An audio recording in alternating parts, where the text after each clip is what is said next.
Welcome to London, the capital city of England I affectionately call the Big Smoke. Why is the red double-decker bus such an internationally recognisable symbol of London?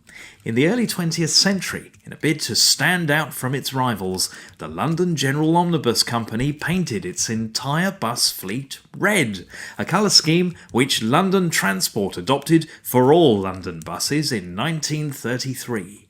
2 decades later, the Routemaster bus was designed and built to be the London bus of the century.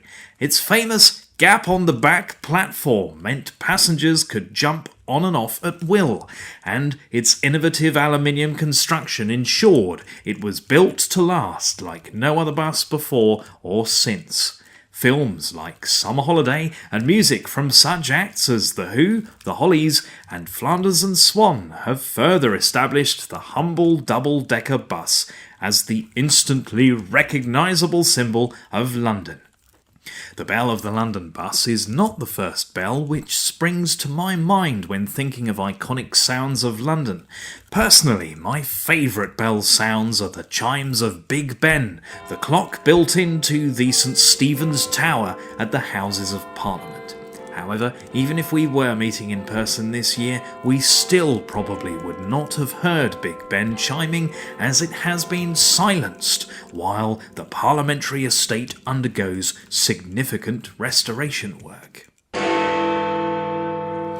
London Underground is the oldest and one of the largest underground railways in the world. The Metropolitan Railway opened in 1863, linking the new underground railway stations of Baker Street, Great Portland Street, Gower Street, King's Cross and Farringdon. The fashionable Bloomsbury district has long been associated with culture and glamour. Bloomsbury is probably most famous for being the name of the publishing house responsible for printing the Harry Potter books. The British Library, British Museum and Platform 9 3/4 at King's Cross Station are all a short walk from the head offices of the Royal National Institute of Blind People and Thomas Pocklington Trust. Just 2 examples of organisations which continue to support blind and partially sighted people in the UK.